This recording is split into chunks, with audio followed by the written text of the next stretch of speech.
During the latest UN Security Council meeting, Vasily Nebenzia, Russia's permanent representative at the UN, claimed that the Russian Kh-22 missile, which struck an apartment block in the city of Dnipro on January 14, had been shot down by Ukraine's air defense. The Russian missile, which was launched at one of the city's infrastructure facilities, was shot down by Ukraine's air defense equipment. Since the air defense system was located in a residential neighborhood, in violation of international humanitarian law, which you care so much about, the missile hit a residential building after it was shot down. Alexei Arestovich, a non-staff advisor to Andriy Yermak, head of the President's Office of Ukraine, had earlier voiced the claim that the Russian missile had been shot down by Ukrainian air defense equipment before falling on the Dnipro apartment block. A Russian missile struck a multi-story residential building in Dnipro on January 14. The latest reports indicate that the attack has claimed the lives of 45 people, including 6 children. Russian forces hit the Dnipro apartment block with an Kh-22 missile designed to destroy aircraft carrier groups at sea. British Defence Intelligence said that Kh-22 missiles are notoriously inaccurate. On January 17, heads of Ukraine's law enforcement agencies reported to Ukrainian President Volodymyr Zelensky that the tragedy in Dnipro was caused by a Kh-22 supersonic cruise missile, which the 52nd Long-Range Bomber Aviation Regiment of the Russian Federation has in its possession. A helicopter crash in a Kyiv suburb on Wednesday killed 16 people, including Ukraine's interior minister and 2 children, according to Ihor Klimenko, chief of Ukraine's national police. 9 of those killed were aboard the emergency services helicopter that crashed in Brovary, Kyiv's eastern suburb, Mr. Klimenko said. A total of 22 people were injured, including 10 children. Earlier, officials and media reports said the helicopter crashed near a kindergarten. Meanwhile, Ukraine is inching closer to securing approval for German-made Leopard 2 tanks. British Defence Secretary Ben Wallace is set to meet his counterparts from the Baltic countries to build more pressure on Berlin to send the heavy war vehicles to Kyiv. This comes amid fears of officials in Kyiv that Vladimir Putin could order his troops to make a final push on the anniversary of Russia's invasion of Ukraine. The United States sent a munitions stockpile stored in Israel to Ukraine for use in the war against Russia, The New York Times reported on Wednesday, saying the decision was made last year when Washington's Middle East ally was under a centrist premier. An Israeli official confirmed the report to Reuters, saying that then Prime Minister Yair Lapid approved the transfer, although the United States does not formally need such consent. While it has condemned the Russian invasion of Ukraine, Israel has limited its assistance to Kyiv to humanitarian aid and protective gear, while ruling out a direct weapons supply. The Israelis want to maintain a coordination hotline with Russia, set up in 2015, over their military strikes on suspected Iranian targets in Syria, where Moscow has a garrison. They are also mindful of the welfare of Russia's big Jewish community. The Israeli official did not know if any further such U.S. arms transfers from Israel were expected under conservative Prime Minister Benjamin Netanyahu, who took office on December 29 and who, during previous terms, had cultivated a personal rapport with Vladimir Putin, the Russian president. The U.S. Embassy in Israel had no immediate comment on the New York Times report. Ukrainian Ambassador Yevgen Kornichuk told Reuters by phone that he had no idea if the report was true. The Russian embassy declined comment. The training of Ukrainian officers to operate the Patriot Advanced Long-Range Air Defense System will last 10 weeks, Ukraine's Defense Minister Alexei Reznikov said on Tuesday. The United States, Germany and the Netherlands have pledged to send Patriot missile systems to Ukraine to repel a barrage of Russian missile and drone attacks. Ukrainian authorities have accused Russia of abducting almost 14,000 children in Ukraine during the war, the presidential advisor Daria Herasimchuk said. The presidential advisor for children's rights and rehabilitation said that only 125 children, who were illegally deported to Russia, have been returned to Ukraine, as of yesterday. Russian troops have killed 456 children and injured 897 since the beginning of Russian invasion of Ukraine, the officials said. An advisor reporting to Volodymyr Zelensky has tendered his resignation after causing a public outcry by suggesting a missile that hit the apartment block had been shot down by Ukraine.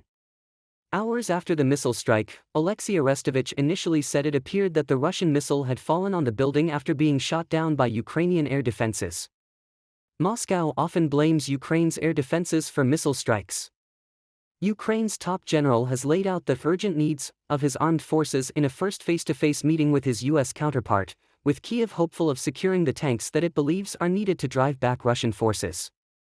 I outlined the urgent needs of the armed forces of Ukraine, the fulfillment of which will accelerate our victory, General Valery Zaluzhnyi wrote in a statement on Telegram following the meeting in Poland with the chairman of the U.S. Joint Chiefs of Staff, General Mark Milley.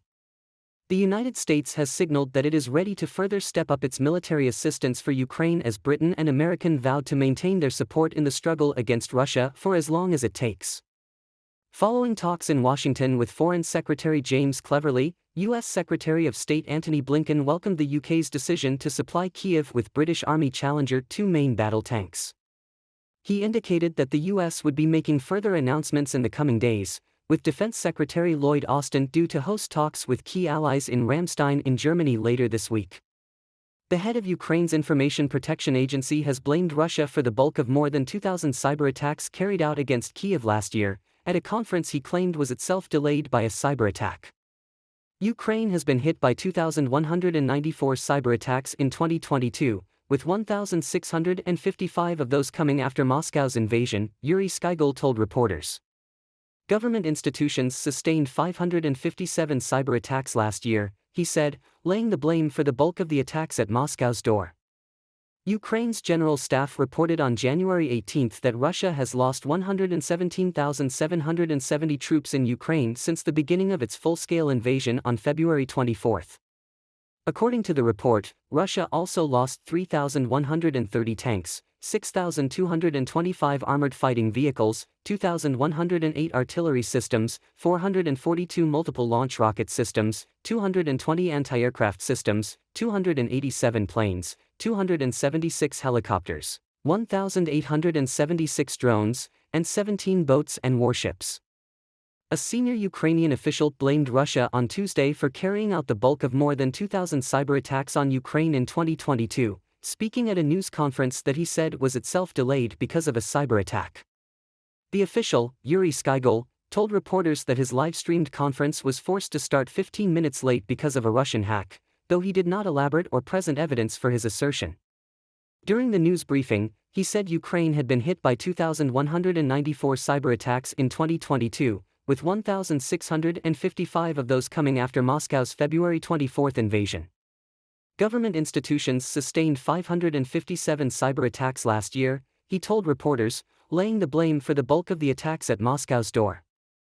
Russian President Vladimir Putin said Wednesday that Moscow's action in Ukraine was intended to stop a war that has raged in eastern Ukraine for many years. Speaking at a meeting with veterans, Putin said that Moscow had long sought to negotiate a settlement to the conflict in Ukraine's eastern industrial heartland of Donbass, where Russia-backed separatists have been battling Ukrainian forces since 2014. Large-scale combat operations involving heavy weapons, artillery, tanks and aircraft haven't stopped in Donbass since 2014, Putin said. All that we are doing today as part of the special military operation is an attempt to stop this war. This is the meaning of our operation, protecting people who live on those territories. He described Ukraine's east as Russia's historic territories, adding that Moscow conceded their loss after the 1991 Soviet collapse but had to act to protect Russian speakers there. Putin has explained his decision to send troops into Ukraine on February 24 by the need to protect Russian speakers and conduct demilitarization and denazification of Ukraine to prevent it from posing a threat to Russia, claims rejected by Ukraine and its Western allies as a cover for an unprovoked act of aggression. Putin on Wednesday laid a wreath at the city's Piskaryev Memorial Cemetery where 420,000 civilian victims of the siege and 70,000 Soviet soldiers were buried. He also put flowers in a section where his brother, who died as a child during the siege, was buried in a mass grave. A Ukrainian presidential advisor has offered his resignation after suggesting that the Russian missile that killed dozens of civilians in an apartment block in Dnipro was shot down by Ukraine's forces before it hit the building. Oleksiy Arestovich posted the statement to Facebook on Tuesday after an uproar over what he described as his prematurely erroneous assessment of how the missile struck the Dnipro block, per Al Jazeera's translation. There was an international outcry after a massive Russian Kh-22 missile slammed into the residential block on Saturday. The death toll was 44, the Associated Press reported as of Tuesday, citing local authorities. Arestovich told Mark Fagin, on his YouTube channel with 2 million subscribers, that the missile was shot down, before it struck the building, according to independent Russian outlet Meduza. It fell on an entryway. It exploded as it fell, he reportedly said.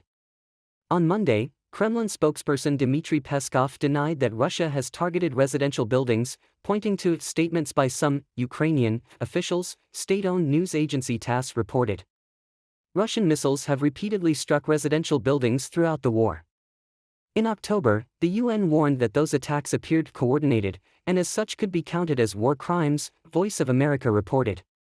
Contrary to Arestovich's statement, Ukraine's Air Force said that the country doesn't have the capability to shoot down the type of missile Russia used on Saturday, which has been dubbed an aircraft carrier killer. Any new tribunal to judge Russia's invasion of Ukraine must have enough international backing to credibly prosecute the highest political and military leaders in Moscow, the European Union's top justice official said. The 27-nation EU is considering setting up an international tribunal to rule on Russia's aggression against Ukraine nearly a year ago, on February 24, 2022. The Hague-based International Criminal Court, ICC, has the powers to prosecute war crimes, crimes against humanity and genocide, but Reinders said it could not mete out justice on Russian decision-makers and the top military brass for attacking Ukraine. German foreign minister this week called for the establishment of such a dedicated international tribunal, and Reinders said it needed the broadest backing to be effective. The fact that the crime of aggression can, by definition, only be committed by the highest political and military leadership brings us to the issue of personal and functional immunities, he told the European Parliament on Tuesday evening. Reinders said Ukraine's prosecutor general has so far registered more than 60,000 reports related to crimes committed during the war. Russia's attacks on Ukraine's civilian infrastructure, including energy facilities, have been described as possible war crimes by the United Nations, and the ICC has also opened an investigation into that. Moscow, which says it is conducting a special military operation in Ukraine, has denied targeting civilians or committing other war crimes. While the complex legal and political negotiations go on, Reinders suggested to first set up an international prosecution body that would investigate and store evidence for the future. The Netherlands has said it was willing to host any new, UN-backed tribunal to try Russia's invasion of Ukraine, while London hosts in March an international conference to support the ICC in its investigations of alleged war crimes in Ukraine. Zaluzhnyi needs more weapons before Russia's 2 million-strong army attacks Ukraine again. If America and Europe do not provide us with the amount of weapons that our commander-in-chief of the armed forces Zaluzhnyi spoke about, then this 2 million-strong Russian army will march into Ukraine in the summer, Parapolitsia told Radio NV. Russian dictator Vladimir Putin is reshaping his so-called special military operation into a large-scale, long-term war of attrition, the expert said. That's why he's putting the economy on a war footing, mobilizing resources. He will likely introduce martial law in Russia in February. That is, the final goals, the destruction of Ukraine as a state and the destruction of Ukrainians as a nation, still remain. In an interview with the UK news magazine The Economist in early December 2022, Zaluzhnyi said that Ukrainian army needs 300 tanks, 600 to 700 BMPs, and 500 howitzers. Meanwhile, he stated that the enemy could launch a new major offensive in February 2023. Ukrainian President Volodymyr Zelensky announced on January 10 that the Russian Federation is gathering forces for another escalation, but the defeat of the aggressor has to be inevitable. According to the New York Times, the munitions Washington decided to move from Israel to Ukraine are around 300,000 155mm artillery shells.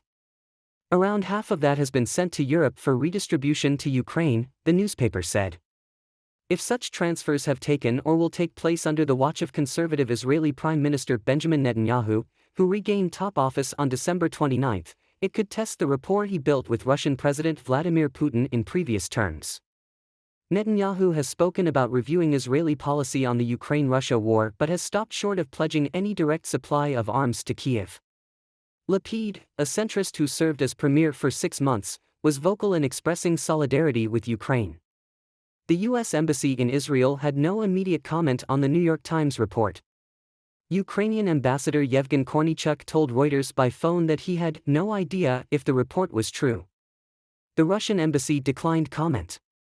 While Israel has condemned the Russian invasion of Ukraine, it has limited its assistance to Kyiv to humanitarian aid and protective gear. Russian Human Rights Commissioner Tatyana Moskalkova said on Tuesday she did not talk to her Ukrainian counterpart Dmytro Lubinets in Turkey last week about a possible prisoner exchange. Turkish Ombudsman Serif Makak said on Monday that Ukraine conveyed to Russia a list of 800 people and that the Russian ombudsman provided a list of 200 to be swapped. In my negotiations with Ombudsman of Ukraine Dmytro Lubinets in Ankara there was never any talk of exchanges, and I always emphasized that these issues are within the competence of the Russian Ministry of Defense, Moskalkova said on the Telegram messaging app. A spokesperson for Makak later insisted that Russian and Ukrainian ombudsmen exchanged lists in Ankara, but said the Turkish side did not retain any copy of those lists. There was a total of 8 meetings in Ankara, 4 of them were attended by the Turkish side as well, and 4 of them were between Russia and Ukraine. The two sides exchanged lists, but Turkish side does not have these lists, the spokesperson told Reuters on Wednesday.